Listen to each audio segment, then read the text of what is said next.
لیکن اندر اپنا کام چالو رکھا اس نے، اور ترکی بیچارہ دن بدن پیچھے ہٹتا جاوے۔ آخر امام نے دیکھا کہ اب یہ بیمار ترکی مر جائے گا، اس کو انجیکشن دینا چاہیے۔ مولا نے اپنا ایک آدمی ترکی میں بھیجا، تم کو کیا چاہیے؟ کمال اتا ترک نے کہا کہ ہم کو پیسہ نہیں چاہیے، ہم کو بارود چاہیے۔ مولانا سلطان محمد شاہ نے فرینچ کمپنیوں کو بلوا کے ان کو کہا کہ یہ ایک چیک 1 ملین پاؤنڈ کا 10 لاکھ پاؤنڈ 2 کروڑ شلنگ ہوتے ہیں، یہ ملین پاؤنڈ کا چیک جلدی سے ترکی کو ایمونیشن دیے جامیں۔ پیرس کے اندر جو ترکی ایمبیسیڈر تھا اس کو بیچ میں رکھ کے کہ تم کو کیا چاہیے اس کو آرڈر دو۔ موب نے ایک پتھر سے 3 پکشی مارے، 3 پکشی۔ اس میں بڑی حکمت ہے، سارا اتنا ٹائم نہیں تو سارا یہ 1 گھنٹہ اسی سٹوری کے اوپر نکل جائے گا، مگر مجھے اور بھی بہت سی باتیں آپ کو سنانی ہیں۔ 1 ملین چیک 1919 کے اندر 1 ملین پاؤنڈ کا چیک بہت بڑی چیز تھی۔ آج 100 ملین لکھو، شاید وہ 1 ملین پھر بھی آج کے 100 ملین سے بڑا تھا۔ کیوں بڑا تھا؟ اس لیے بڑا تھا کہ برٹش بھی لڑائی کے اندر 5-6 برس لڑا تھا، برٹش کی اکانومی ختم ہو چکی تھی، اور برٹش کو صاحب نے کہا کہ تم ترکی کے اوپر دباؤ مت ڈالو، گریس کو ہٹا لو، اور لارڈ جارج مانا نہیں۔ ماں باپ کو اس بات کا بھی غصہ تھا، یہ بھی بات تھی کہ اسلام کا پاؤں یورپ میں سے نکلنا نہیں چاہیے، یہ بھی بات تھی کہ اسلام کا نام نیچا نہیں ہو جاوے، نہیں تو یہ جیو اور کرسچن پاور اسلام کا ستیہ ناش کر دیں گی، اور ان کا یہی پلان تھا۔ تھوڑے سے مسلمان ہیں کہ جو یہ جانتے ہیں کہ اسلام کو مڈل ایسٹ میں بچانے والا آغا خان تھا، تھوڑے سے مسلمان جانتے ہیں، اور اسماعیلی تو بالکل ہی نہیں جانتے۔ 1 ملین کا چیک بینک آف انگلینڈ کے اوپر ڈرا کیا ہوا، بینک آف انگلینڈ میں 1 ملین چیک، پیسہ کدھر جاوے؟ فرانس میں، یعنی ملک کے باہر پیسہ جاوے۔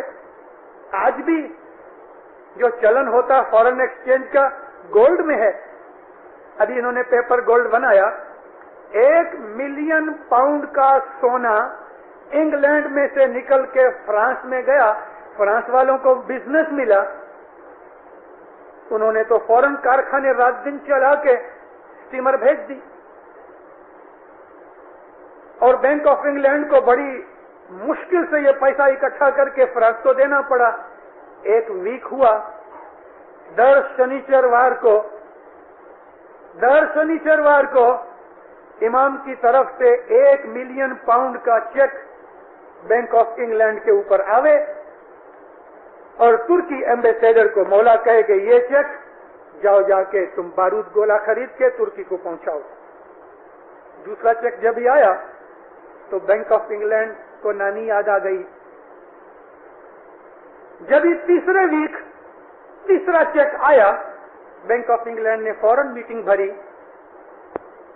اور چانسلر آف ایکسچیکر کے ساتھ مل کے چیئرمین نے کہا کہ ہم مارے جائیں گے، کچھ بھی کرو آغا خان کو پکڑو، جو کبھی در اٹھواڑیے 1 ملین پاؤنڈ کا چیک آغا خان کی طرف سے آتا رہا، میں چیک کا بینک کا چیئرمین ہوں، میں تم کو کہہ دیتا ہوں کہ ہم 2 چیک اور آئیں گے تو ہم دیوالے میں چلے جائیں گے، اور برٹش سلطنت فوراً زمین پر پڑ جائے گی۔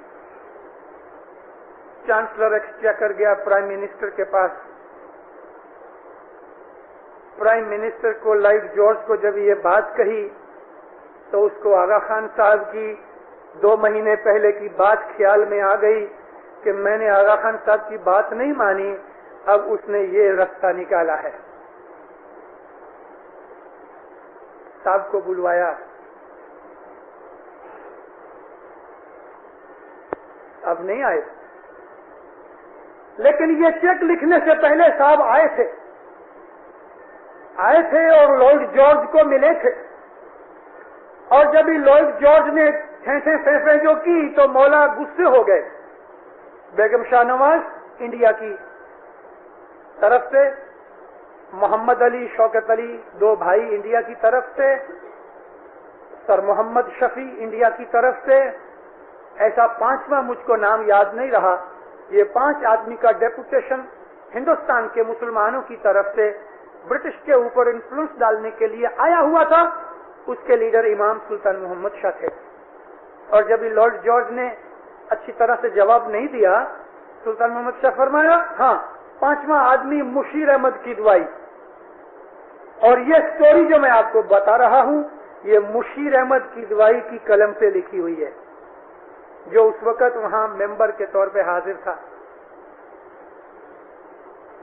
مولا کھڑے ہو گئے، مسٹر لارڈ جارج، مجھے معلوم ہے کہ تم گریس کو کیا دے رہے ہو اور کیا کر رہے ہو، اور تمہاری نیت یہ ہے کہ یورپ میں سے ترکی کے قدم اٹھا دینے۔ یہ اسلام کا سوال ہے، ترکی کا سوال نہیں۔ بھلے میں بوڑھا ہو گیا ہوں، صاحب کہتے ہیں، حالانکہ بوڑھا نہیں تھا 1919 میں، بھلے میں بوڑھا ہو گیا ہوں، لیکن کبھی ضرورت پڑے گی تو اسلام کی خاطر میں خود ہاتھ میں تلوار لے کے برٹش اور گریس کے سامنے لڑوں گا، تم سے ہوئے وہ کر لو۔ یہ کہہ کے صاحب نکل گئے اور فوراً فرانس چلے گئے، اور فرانس جا کے صاحب نے یہ چیک لکھنے شروع کیے۔ یہ بات لارڈ جارج کو یاد آ گئی۔ اب کس منہ سے ہی زائنس کو بلاوے؟ گیا جارج کے پاس، شہنشاہ کے پاس، جارج کو بولا کہ یہ بات ہے، کسی بھی طریقے سے ہزائنس کو بلاؤ۔ اور جارج ففتھ، جو پنجم جارج تھا، وہ مولانا سلطان محمد شاہ کو چاچا بلاتا تھا، انکل کر کے بلاتا تھا، کیونکہ ایڈورڈ کے دوست تھے مولا۔ یہ بات چیت کے اندر سنیچروار آ گیا تو چوتھا چیک بھی آ گیا۔ یہ چوتھا چیک انہوں نے روک چھوڑا اور پیمنٹ نہ کر سکے، اور فرانس نے ان لوگوں کے اوپر انگوٹھا رکھا، اور آخر امریکہ نے پیسہ دیا یہ چیک کی پیمنٹ کے لیے۔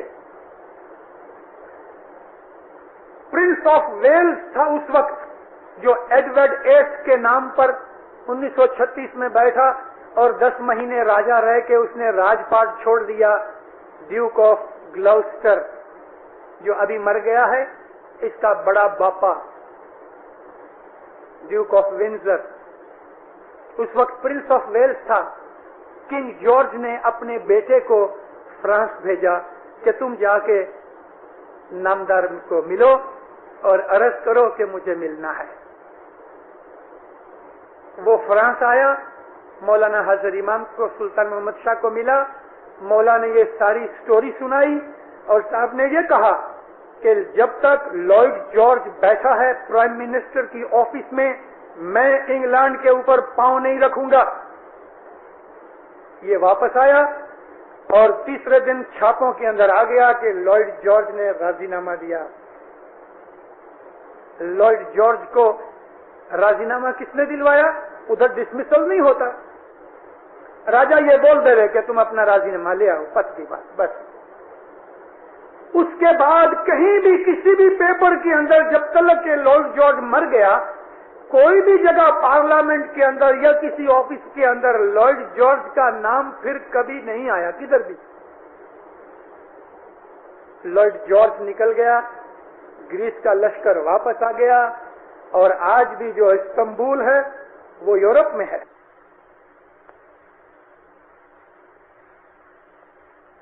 امام سلطان محمد شاہ کے کارن سے تو ترکی نے اس خلافت کا خاتمہ کر دیا۔ جہاں سے میں نے یہ بات نکالی تھی، یہ خلیفہ کی بات نکلی تھی۔ اس حال چال کے اندر لبنان کا بھاگ الگ پڑ گیا، سارے سیریا میں اسماعیلی پھیلے ہوئے تھے، اس میں سے آسرے 40,000 اسماعیلی سیریا کے آہستہ آہستہ نکل کے ارجنٹینا، برازیل وغیرہ میں چلے گئے، اور آج بھی 8,000 10,000 اسماعیلی برازیل میں ہیں, 6-7 ہزار اسماعیلی ارجنٹینا میں ہیں جو رشین اسماعیلی ہیں, اور یونائٹڈ اسٹیٹس کے اندر بھی 4-5 ہزار سیرین اسماعیلی ہیں, سیرین اور رشین ملائے ہوئے ہیں. میں 8 مہینے پہلے بیروت میں تھا. بیروت میں ایک اسماعیلی ایڈوکیٹ ہے شیخ خدر, اس کے گھر ہم کھانا پینا کھاتے تھے, مذہب کی باتیں نکلی. اس دوران میں 2 آدمی اس کو ملنے آئے جو دروسی تھے, اور ان کے ساتھ میری ملاقات کرائی گئی. ان باتوں میں سے بات نکلی کہ 70-75 کلومیٹر بیروت سے اوپر اکر نام کا ایک گاؤں ہے, وہاں بہت سے اسماعیلی ہیں. الاکر. میں نے شیخ خدر کو کہا کہ مجھے جانا ہے وہاں. تیسرے دن سنڈے کا دن تھا. شیخ خدر کی گاڑی میں بیٹھ کے ہم لوگ الاکر گئے. وہاں 5,000 اسماعیلی ہیں. اس زمانے سے لگ بھگ 50-60 برس کی بات ہے. یہ اسماعیلی ادھر ہیں, بوڑھے بوڑھے مر گئے, جوانوں کو مذہب کے ساتھ سبند کمتی رہا. مشنری کوئی تھا نہیں, مشنری آ نہیں سکتا تھا. اسماعیلی چھپ کے بیٹھے ہوئے تھے. دعوت کا کام بند ہو گیا. نہ اسماعیلی ایسوسی ایشن تھی, نہ مکھی کا مڑیا تھے. اور آہستہ آہستہ 2-3 پیڑیاں نکل گئیں. اب وہ نام کے رہ گئے. ایک بہت بڑی بڈھی ملی, اس کے گھر میں ہم نے کھانا پینا بھی کھایا, اور اس نے ہم کو پرانی سٹوریاں سنائی کہ ہم سب اسماعیلی ہیں. بال بچوں کو بلوایا, ان کی میری ملاقات ہوئی. میں نے یہ ساری رپورٹ سرکار حاضر امام کے حضور میں بھیجی.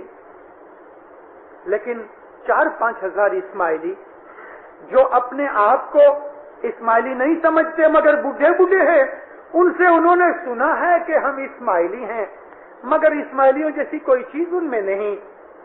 یہ ایک گم ہوا بھاگ ہے ہمارا. کیوں؟ مشن بند ہو گیا, مشنری نہیں رہے, کانٹیکٹ نہیں رہا. یہی حال ایجپٹ میں ہوا, یہی حال موروکو میں ہوا. گئے سال میں موروکو گیا. رباط اور ریاض اور فیض کے گاؤں کے اندر جا کے وہ زمانے کی کیروان یونیورسٹی اور مسجدیں دیکھی.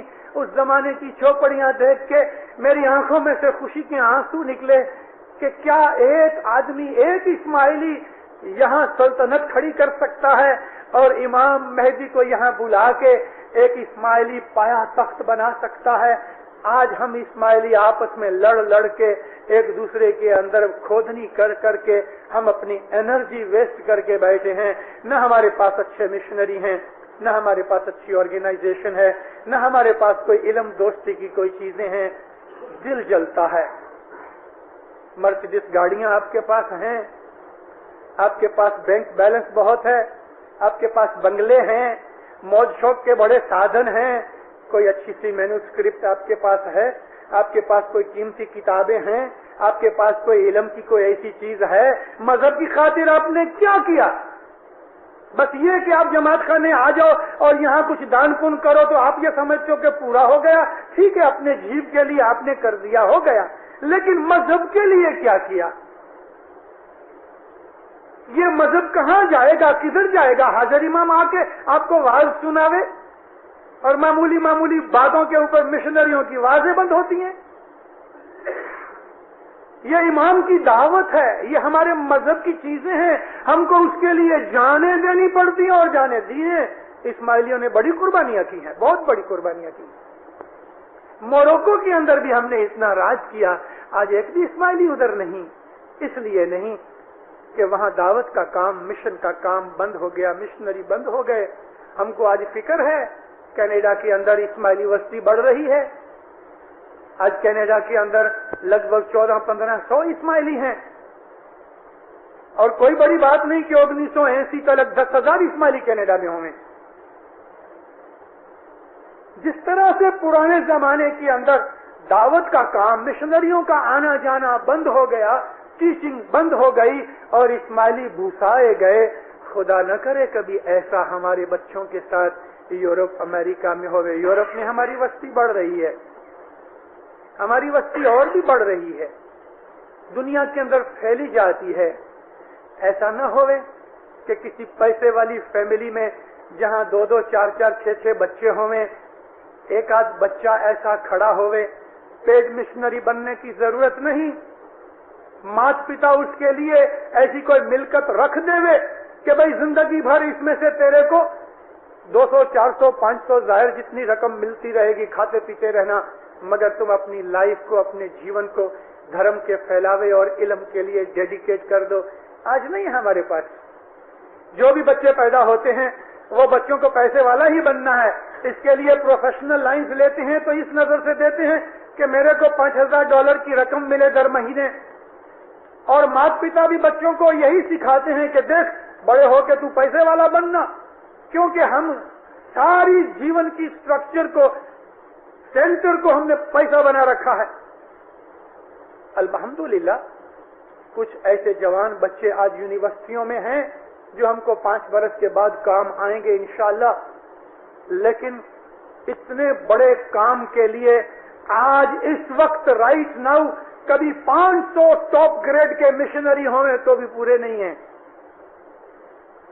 500 مشنری پورے نہیں ہیں. خود مولانا سلطان محمد شاہ کے ساتھ میری باتیں ہوئی، اور تھوڑے برس پہلے حاضر امام کے حضور میں بھی جب ایسی کچھ باتیں نکلی تو مولا باپا مجھ کو کہتے ہیں ابو علی میں کیا کروں، مجھے 50 مشنری ابھی چاہیے افریقہ کے لیے، خالی افریقہ میں ہم کو 50 مشنری چاہیے. مگر ہمارے پاس مشنریز نہیں ہیں. ایک ایک کر کے پرانے مشنری سب گزر گئے. غلام علی شاہ گزر گئے، صوفی گزر گئے، قادر علی گزر گئے، امیر علی گزر گئے، حاجی محمد فاضل گزر گئے، غلام حسین جمعہ پرانے مشنریوں میں سے ایک وہ اور ایک میں، ہم 2 سینئر مشنری پرانے اسٹاک میں سے ہم لوگ رہ گئے. وہ بیچارہ سخت بیمار ہے، انشاءاللہ اس برس کے آخر تلک پاکستان چلے جاتا ہے. اب پرانے اسٹاک میں ایک میں رہ گیا. 90 مشنریوں کے اندر یہ ریسرچ کی بات اور وہ چیزیں کہ جو میں کہہ رہا ہوں ابھی تک ہمارے پاس ایسا ایک بھی نہیں. اور صرف آدمی کھڑا ہو کے واعظ کر دے یہ کوئی مشن نہیں ہے. اس کے پاس نالج، اس کے پاس علم، اس کے پاس تدبر ہونا چاہیے. اور یہ چیزیں سیکھنے کے لیے ٹائم لگتا ہے. 10 20 برس نکل جاتے ہیں. یہ کام پہلے زمانے کے اندر پیروں کے ہاتھ کے نیچے تھا. پیر جماعت میں سے جو کھنتیلے لوگ ہوتے تھے خود آ کے سامنے عرض کرتے تھے کہ خداوند میں اپنا جیون آپ کے پاؤں میں رکھتا ہوں. پیر ان میں سے سلیکٹ کر کے چن لیتے تھے اور ان کو سکھا کے اپنے وکیل کے طور پہ جدی جدی جگہوں کے اوپر بھیجتے تھے. ان کو ہم وکیل کہتے ہیں. مشنریوں کو وکیل کہا گیا ہندوستان کے اندر، اور انہوں نے جدے جدے ملکوں دیشوں میں جا کے دعوت کا کام کیا. خود پیروں نے تکلیفیں اٹھائیں، ان کے وکیلوں نے اٹھائیں. مولانا امام مستنصر باللہ جانتے تھے کہ ایجپٹ کا حال برا ہونے والا ہے میرے بعد. آپ نے امام تو جانتا ہے 1000 برس کے بعد کیا ہوئے گا. مولانا امام مستنصر باللہ نے پیر صدگور نور کو ہندوستان بھیجا. پیر نور الدین ہندوستان آئے اور سورت کے بندر کے اوپر ان کا جہاز اترا.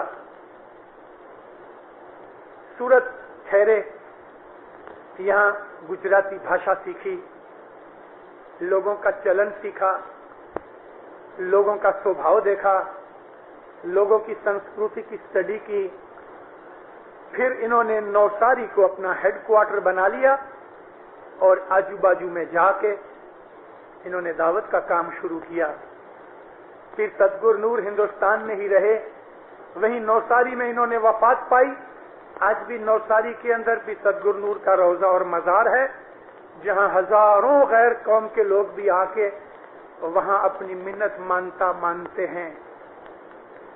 یہ پہلے پیر تھے جن کو ہندوستان میں ہمارے اماموں نے بھیجا.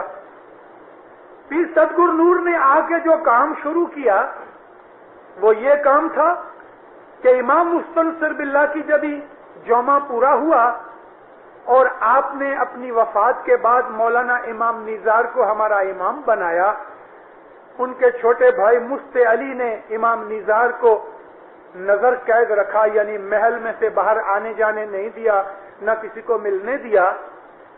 مولانا ہادی امام نزار کے جو فرزند تھے وہ بھی ساتھ تھے، لیکن امام مستنصر باللہ کی حیاتی میں حسن بن صبا نے آلموت کے اوپر اپنا قبضہ جما لیا تھا، مضبوط نہیں کیا تھا، قلعہ بن رہا تھا۔ آلموت کے قلعے کو بعض رائٹرز کے حساب سے 13 برس لگے ہیں اور بعض کہتے ہیں کہ 5 یا 6 سال میں پورا ہوا۔ ہم منیمم مدت لے میں 5-6 سال میں قلعہ بنا سکا۔ آجو باجو میں جنگل اور جھاڑیاں تھیں، سلطان سنجر کو اس بات کا پتہ نہ لگ سکا، اور یہاں انہوں نے اسماعیلیوں نے اپنے پاؤں مضبوط کر لیے آلموت میں۔ ادھر امام کا جومہ بدلا، مولانا نزار کو لینے کے لیے حسن بن صبا آیا۔ خداوند آلموت کا تخت آپ کی راہ دیکھتا ہے۔ مولا نے کہا حسن میرا جومہ بہت تھوڑی ٹائم میں پورا ہونے والا ہے، شہزادہ ہادی کو لے جاؤ، یہ تمہارا امام ہے، کیونکہ یہ رستے میں ہوئے گا اور میرا جومہ پورا ہو جائے گا، میری وفات ہو جائے گی۔ وہاں پہنچ کے تم اس کو تخت پہ بٹھانا، یہ تمہارا امام ہے میرے بعد، اور امام ہادی تم کو کہے گا رستے میں کہ کس دن میرا جومہ پورا ہوا۔ مولانا ہادی کو لے کے حسن اور اس کے ساتھ 40 آدمی تھے فدائی۔ امام کی محبت اور اس کے ادب کے کارن انہوں نے اپنے پاؤں سے جوتیاں نکال ڈالی، کیونکہ امام کی حاضری میں مرید کے پاؤں میں جوتی نہیں ہونی چاہیے۔ مصر سے لے کے الیگزینڈریا سے لے کے آلموت کا آپ جو کبھی رستہ ڈھونڈنے جاؤ تو الیگزینڈریا سے ان کو کراس کرنا چاہیے سائنائی میں، کیونکہ جو نیچے کیرو میں آوے تو کیرو تو دشمن سے بھرا ہوا ہے۔ حسن بن صبا کی روٹ کیا تھی، میں اس کا آپ کو ذکر کرتا ہوں کہ اس نے الیگزینڈریا سے اسٹریٹ کراس کر کے سائنائی چلا گیا۔ سویز کینال آج جو بڑی مشہور ہے، آپ کو شاید جان کے تعجب ہوگا کہ سویز کینال بنانے والے اسماعیلی تھے۔ اسماعیلی اماموں کے زمانے کے اندر سویز کینال چلتی تھی، اور میڈیٹرینین سے ریڈ سی کے اندر سٹیمر آتے جاتے تھے۔ سویز کینال اسماعیلیوں نے بنائی۔ یہ فرڈیننڈ ڈی لیسپ نے کیا کیا ہے؟ اس کو سیدھا کیا ہے خالی، اور اس کی ریتی نکالی ہے۔ اس نے کوئی سویز نہیں بنائی، سویز ہم نے بنائی ہے، اسماعیلیوں نے۔ آپ ایجپٹ کی ہسٹری پڑھو، سویز کینال کو کراس کر کے سائنائی ڈیزرٹ میں سے ہو کے اور اوپر جا کے جارڈن میں سے نکل کے عراق میں آئے، اور عراق میں سے نکل کے یہ لوگ ایران میں گئے۔ آپ یہ ساری روٹ کا حساب کرو تو کم از کم 3 مہینے پاؤں سے مسافری ہوتی ہے۔